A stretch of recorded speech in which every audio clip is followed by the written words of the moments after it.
Hello, എല്ലാവർക്കും നമസ്കാരം കേട്ടോ. അപ്പോൾ നമുക്കിന്ന് ബ്രെഡ് കൊണ്ടൊരു സൂത്രപ്പണി ഒപ്പിക്കാം. ബ്രെഡ് നമ്മളൊരു പാക്കറ്റ് ഇവിടെ എടുത്തിട്ടുണ്ട്. ഇനി അതിലേക്ക് ആവശ്യമുള്ളത് മുട്ടയാണ്. മെല്ലെ എറിഞ്ഞില്ലെങ്കിൽ അത് പൊട്ടിപ്പൂട്ടാ. അപ്പം അങ്ങനെ 3 മുട്ട ഇവിടെ സെറ്റാക്കി വെച്ചിട്ടുണ്ട്. പിന്നെ നമുക്ക് ഈ ബ്രെഡിൻ്റെ അരികു വശങ്ങളില്ലേ, അതൊന്നും വേണ്ട കേട്ടാ.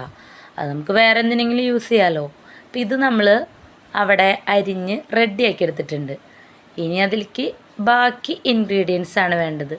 വെറും 3 ഇൻഗ്രീഡിയൻസിൽ നമുക്ക് ചെയ്തെടുക്കാൻ പറ്റിയ നല്ല അടിപൊളി ഒരു പുഡിങ്ങിൻ്റെ റെസിപ്പിയാണ് കേട്ടോ എന്ന് പറയുന്നത്. മെയിനായിട്ടുള്ള 3 ഇൻഗ്രീഡിയൻ്റാണ് ഞാൻ പറഞ്ഞത് കേട്ടോ.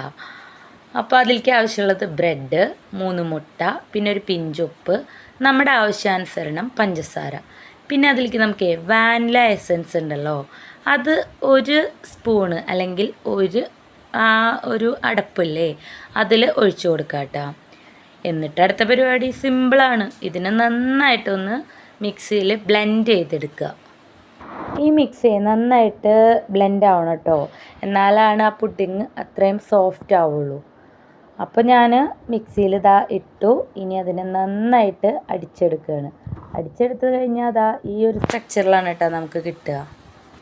ഈ പുഡിങ് ഉണ്ടാക്കാൻ വളരെ ഈസിയാണ്. എല്ലാവരും ഒന്ന് ട്രൈ ചെയ്യണേ.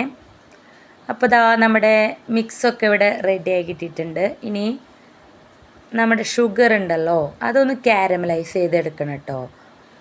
അത് വേറൊന്നിനല്ല, പ്രത്യേകിച്ച് ഒന്നിനല്ല, അതിനൊന്ന് ഡെക്കറേറ്റ് ചെയ്യാൻ വേണ്ടിയിട്ടാണ്. അപ്പോൾ ഞാനിവിടെ എടുത്തിരിക്കുന്നത് ഒരു സ്റ്റീൽ പാത്രമാണ്. അതിലേക്ക് നെയ്യോ അല്ലെങ്കിൽ ബട്ടറോ അല്ലെങ്കിൽ വെളിച്ചെണ്ണയോ എന്താണെങ്കിലും അതൊന്ന് പുരട്ടി കൊടുത്തതിന് ശേഷം നമ്മൾ ഈ കാരമലൈസ് ചെയ്ത ഈ ഷുഗർ ഉണ്ടല്ലോ, അത് അതിലേക്ക് ആഡ് ചെയ്ത് കൊടുക്കുക. അത് കൊടുത്ത് ഒന്ന് ഗാർണിഷ് ചെയ്യണ പോലെ അതിനൊന്ന് ചുറ്റിച്ച് കഴിഞ്ഞിട്ട് വേണം നമുക്ക് നമ്മുടെ ആ ഒരു മിക്സ് ഉണ്ടല്ലോ അത് ഇതിലേക്ക് ആഡ് ചെയ്ത് കൊടുക്കാനായിട്ട്. അപ്പോൾ നമ്മുടെ പാത്രത്തിന് ഇവിടെ ഗാർണിഷ് ചെയ്യാണ് കേട്ടോ കാരമലൈസ് ചെയ്തിട്ടുള്ള ഷുഗർ കൊണ്ട്. അങ്ങനെ അതൊക്കെ റെഡിയാക്കി അതിലേക്ക് നമ്മുടെ ആ മിക്സ്ചർ ഒഴിച്ചു കൊടുക്കുകയാണ്. ഇനി അടുത്ത പരിപാടി എന്ന് പറഞ്ഞു കഴിഞ്ഞാൽ ഇതിനെ ആവിയിൽ വെച്ച് വേവിക്കുക എന്നുള്ളതാണ് കേട്ടോ. നമ്മൾ ഇഡ്ഡലി കുക്കറിലേക്കാണ് കേട്ടോ ഇറക്കി വെക്കണത്. അതൊരു 5 തൊട്ട് ഒരു 7 മിനിറ്റ് വരെ വേവിച്ചെടുക്കാം. അപ്പോൾ അതിൽ വെള്ളമൊക്കെ ഒഴിച്ച് നമ്മൾ സാധാരണ ആവി വെക്കില്ലേ, അതുപോലെ ആവിയിൽ വെക്കുന്ന പോലെ തന്നെ അടച്ചു വെച്ചിട്ട് വേവിക്കാം. ഞാനിത് ആദ്യമായിട്ട് ട്രൈ ചെയ്യുന്ന ഒരു ഐറ്റമാണ് കേട്ടോ. എന്താവും റിസൾട്ട് എന്ന് എനിക്ക് വലിയ ഐഡിയ ഇല്ല. പക്ഷേ എൻ്റെ ഒരു ഫ്രണ്ട് ഉണ്ടാക്കിയിട്ട് നല്ലൊരു റിവ്യൂ പറഞ്ഞപ്പോൾ എനിക്കും ഒരു മോഹമായിട്ട് ഉണ്ടാക്കിയതാണ്.